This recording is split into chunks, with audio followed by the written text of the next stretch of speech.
Hey tryhards, Ethan here. Before we get into the show today, I want to talk to you guys about Patreon. Patreon is a donation service, a monthly subscription service where you donate money to me to support the show, to support the growth of it, whether that means merchandise or more podcasts or other things of that nature. And I would really appreciate if you guys would be willing and able to give just a little bit of whatever extra money you may have. Because while the show will always be free for everyone to listen, the way to make it isn't. And I'm in college, and things are expensive. So I'd appreciate any little amount that you're able to give. So thank you for donating, and thank you even more for listening. Hello, my name is Ethan Hewlin. Like you, I live a world that never stops moving. Also like you, I have stories. These are my stories. The true stories of a tryhard.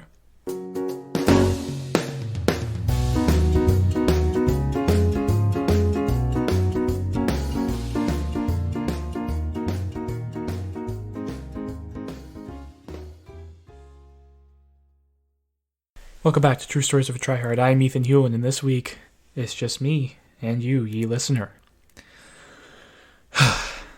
This week, it is Christmas, one of my favorite times of the entire year. But holiday joy aside, there is something quite serious that needs to be addressed. It's actually brought up by Charlie Mack in the episode I recorded with them. The power of lies. You heard me. Lies have power.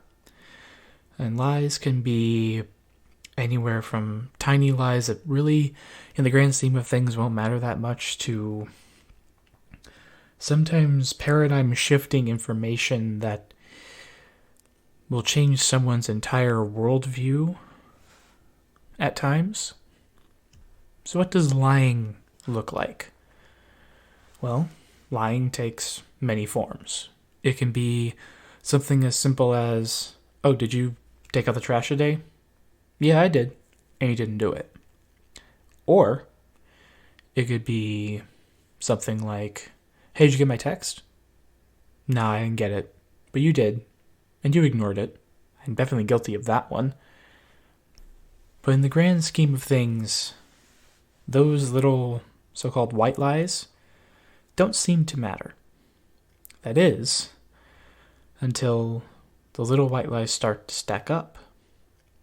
And you have demonstrated over and over and over again that not only do you lie about small things, but what else have you lied about? Have you lied about bigger things like grades or relationships or even how you're doing on the inside, really? Because that's one of the biggest lies that we tell ourselves, is that I have everything together, or I don't need to get help. I can do this on my own. Listeners who have listened for a long time will know that that's probably the lie I tell myself the most, is that I don't need help, that I have it under control, and that I can figure it out, and everything will work out eventually because it always has before. Or at least, that's what I tell myself. Because some of that time, it hasn't. And I've had to struggle. I've had to make up for my overconfidence in my abilities. But the lie that I told many people for many years was that I didn't have an addiction. I don't know if I've mentioned it here before, but if I haven't, it's here now. I am a recovering pornography addict. I've been fighting this battle since I was 12 years old. I know that some people will think it's normal for people like me to just want to do that and not think anything of it. But I've come to realize how much it can mess with the relationships, both romantically and non-romantically, in my life. started when I was about 12. I had, just kind of started getting the, those feelings, trying to explore what I was attracted to and that sort of thing. And I kind of stumbled across it by accident. I never intended to get that, I never intended to have it be as controlling of a force on my life as it had become. But I didn't care. It felt good to, jack off and release that stress that I had been having at 12, if you can call it that. Yeah, you can call it that. And the older I got, the more stress I had to endure, so I kept coming back. I didn't really know what else to do at times because it just had that control, like so many addictions do. You don't really know where else to turn when that's been the thing that's really satiated your stress relief for that amount of time. So why do I bring this up? Because I lied to my parents about this for 2 years. I kept it to myself. I kept it from my friends, from my family, from really anyone. And there was one night my mom and I were waiting in the car while my sisters were finishing up their dance practice. And I mustered up all my courage and I looked at my mom and I said, "Mom, I have to tell you something." And she said, "What, Ethan?" And I told her how I'd been hiding that from her and from my stepdad and from my dad. And it was like everything made sense to her. Because she had been noticing how secretive I had been with, the devices that I had access to at the time. And the amount of lying I was doing because of it. Like I'd been lying a lot, even in the little things, which I shouldn't have done to begin with because I'm a horrible liar. Which I honestly think is a good thing instead of a bad thing because I would rather be a bad liar. And when the line between lie and truth gets blurred that much and you become so good at lying that nobody knows when you're telling the truth, that's a scary place to be because then nobody takes you seriously. One of my sisters, I won't mention her by name because I didn't ask her to, she has dealt with a similar issue. Not the porn part, but the lying part. She's pathologically lied about small things, and she's also a bad liar. And now my parents don't take her seriously, or at least not as seriously as they would if that hadn't been her track record. But all that to say, lying only breeds more lying. If you lie about one big thing, that's going to spawn lies about several smaller things. And that can impact your mental health. If I remember correctly, it was Mark Twain who said, "If you tell the truth, you don't have to remember anything." And that's one of my favorite Mark Twain quotes because for me, it rings the most true.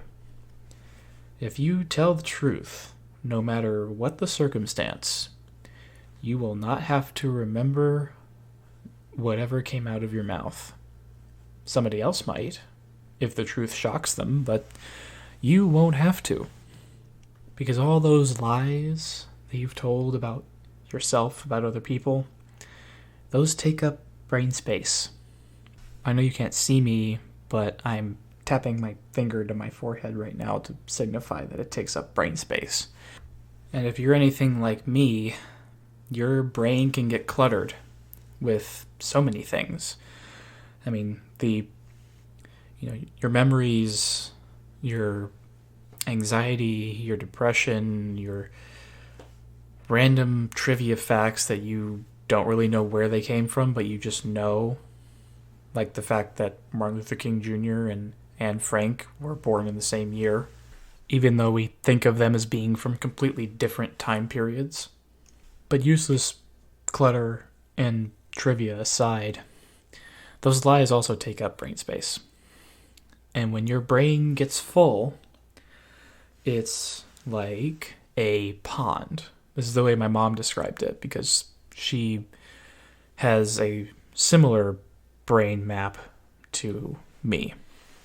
It's like a pond, and every time something gets added to your brain, it rains a little bit.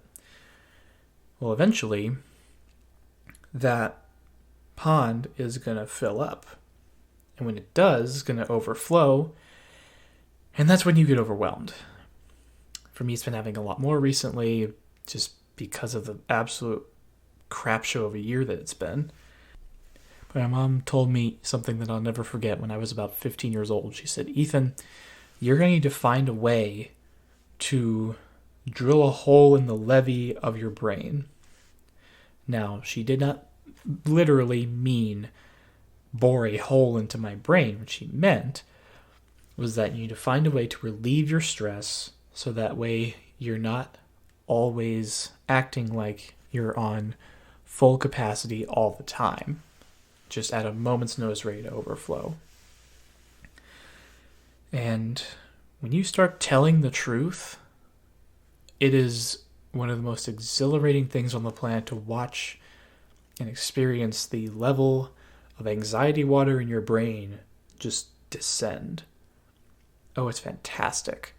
I can't recommend it enough. I know I'm making this sound like some sort of new food you need to try, but I can't recommend that enough, because if you tell the truth, there will be a lot less of brain clutter.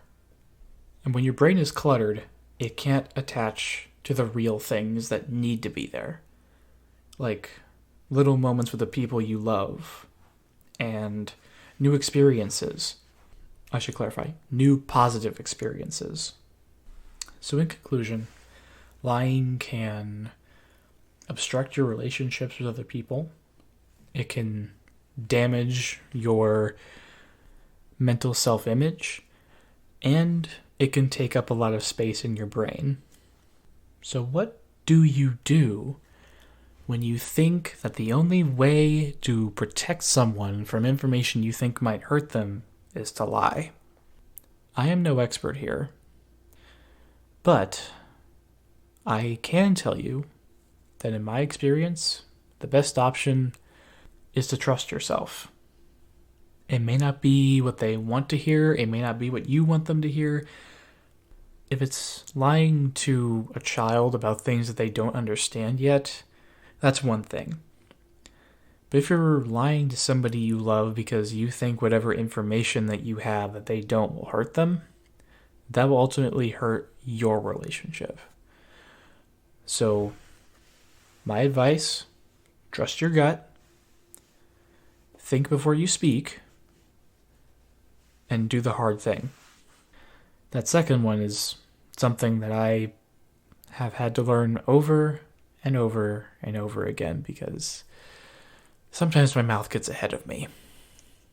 But thank you, listeners, for tuning in this week to True Stories of a Tryhard. You can find me on Instagram at ethan.t.hewlin. You can find the podcast on Instagram and Twitter at True Stories Pod. The best way to get the word out about podcasts is via word of mouth and social media. So please, please, please share this with your friends, share it on your social media, and if you post it in some way and tag me, you will get featured on the official podcast accounts. And please feel free to leave a rating and review on Apple Podcasts. I would very much appreciate it. I'll be back with more stories next week. So until then, this is Ethan Hewlin, signing off.